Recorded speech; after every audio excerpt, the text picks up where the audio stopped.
Hi guys, just a quick video because I've gotten so many emails about this. Um, the press, I don't know if it's Meghan Markle or if it's even Buckingham Palace, because do keep in mind that Buckingham Palace also does request from the press to test the waters about their decisions. So it could be either Buckingham Palace or Harry and Meghan's PR that are putting out these puff pieces. First, these are my opinions. They're putting out these puff pieces to test the waters. This is like a thermometer to see whether this is a hot or cold topic or how people would react. When people say that Harry wants his military royal titles, first of all, he's in no position to demand anything. People, for some reason, and partly because it is a family who is in the throne and represents the UK, because the monarch is the head of state, but they have a hard time separating family from work. One thing is the family and another one is work. The institution of the monarchy has basically their employees are the Queen, and whoever represents the monarchy is chosen to represent the monarchy. The monarch may choose to hire, like in this case, for example, Harry, Meghan, or the Duke, the Count of Wessex, or the Countess of Wessex, which is Sophie. But it's up to the Queen. It's not a right. Harry, of course, is of royal blood because his family is occupying the throne right now. If that were to change, he would no longer be royal. He would just be an aristocrat. But him being of royal birth, it doesn't mean that he necessarily has to be in the line of succession, nor have any titles. Great example are Princess Anne's kids. They don't have any royal titles. They are related to the royal family because clearly their mother is a princess, but they don't have any titles. They're complete private citizens with perks because their grandmother is the queen. Now, people say that it's Harry's right. You know what? No, not really. The people should read a little bit more because, first of all, only the direct in lines to the throne can be called HRH. In this case, it would be Prince Charles, Prince William, and Prince George. Anybody else being called HRH is because the Queen gave them that dignity, but that is not a right. Only the first in line to the throne should have HRH titles. Now, the puff pieces that people are commenting about is, oh, Harry wants his military titles. If he fought in the war, whatever the hell he was that he pretended to do, yes, he's earned the rank of lieutenant or whatever it is that he has. That can be taken away because that's part of his career. But representing the Queen, any honorary military roles can be taken away. But this wouldn't even be a topic. If the Queen makes him a private citizen by removing all titles and turning him into a private citizen, then and everything else goes. It's a domino thing. If he's turned into a private citizen, he cannot represent the Queen, and therefore he cannot have any honorary titles. So if it's Harry Mountbatten Windsor, that's it for him. He can't be part of the monarchy representing anybody. So all of those things that he's asking would be gone. Now, people for some reason don't understand that. And this is being distracted, putting this, they're going to remove the military titles.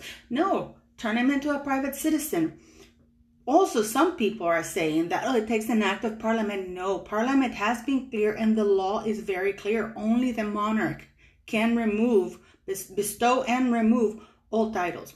I gave the example of King Edward when he abdicated. There was this conundrum as to what if he was going to be a private citizen or if he was going to have a title, anything at all. Parliament strongly urged King George to turn him into a private citizen and not grant him any titles.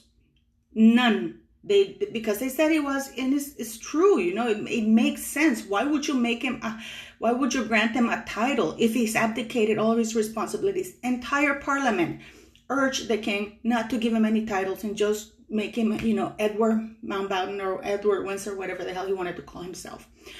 King George said no, because he was negotiating with King Edward to get all the properties, because Balmoral, Sandringham, and all other private properties owned by the Windsor family actually was owned by Edward, because his father had bequeathed that to them, left those properties to him when he died as the firstborn.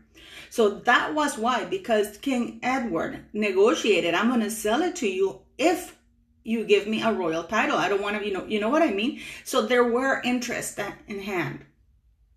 So Harry and Meghan Markle have no power, have nothing. It is up to the monarch to remove all the titles.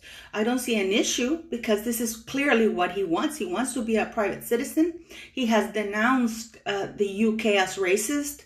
Meghan Markle, who's a woman who's lived her whole life as a white woman, done everything to be white. I mean, she went to Canada, and in Canada it's a very diverse country, and yet she didn't manage to befriend one black person.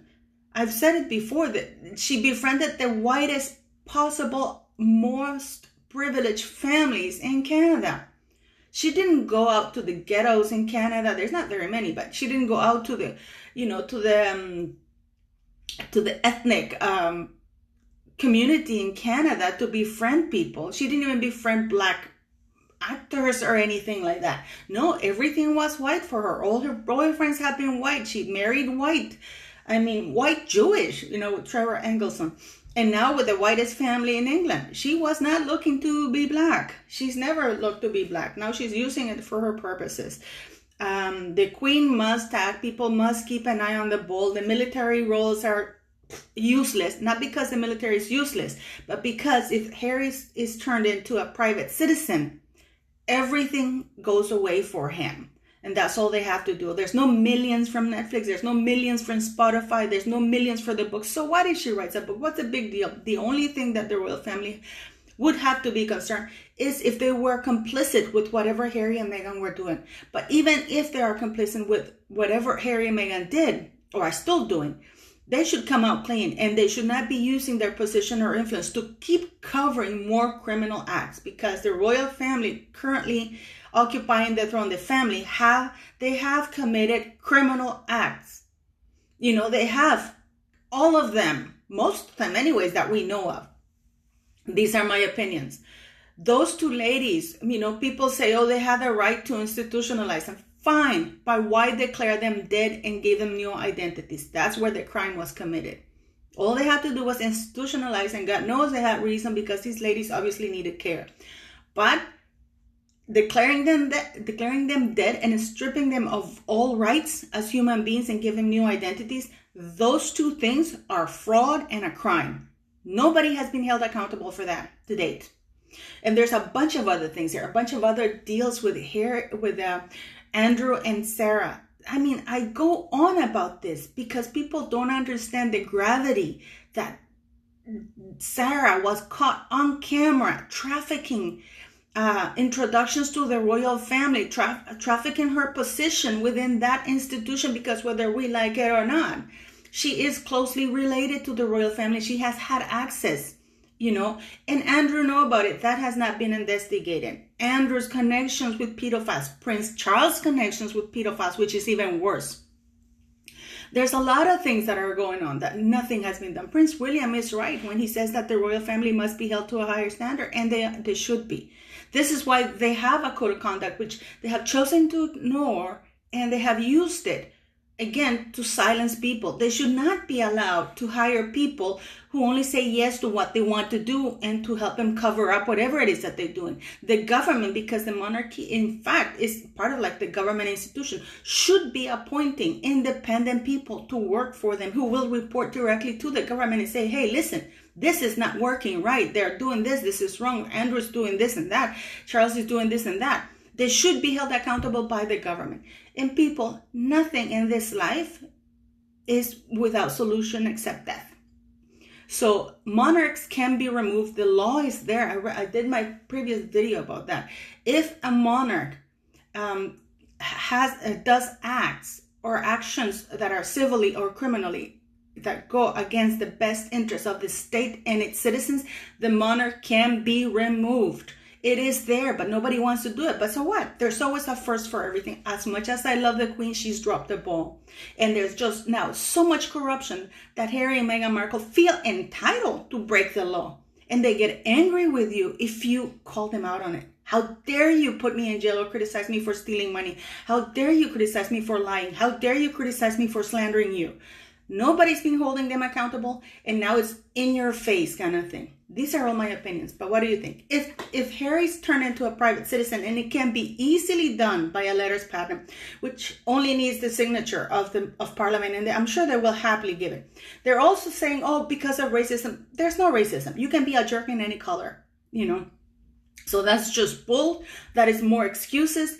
The entire UK and the world has seen Meghan Markle for who she is. I think that people will understand that the only way, and Harry as well. Harry now with the Buckingham Palace spinning his racist, his entitlement, his idiocy, you can now clearly see who he is. He is an entitled, narcissistic jerk. And he chose a wife to match his characteristics. Anyways, these are just my thoughts. What do you think? Have a good day.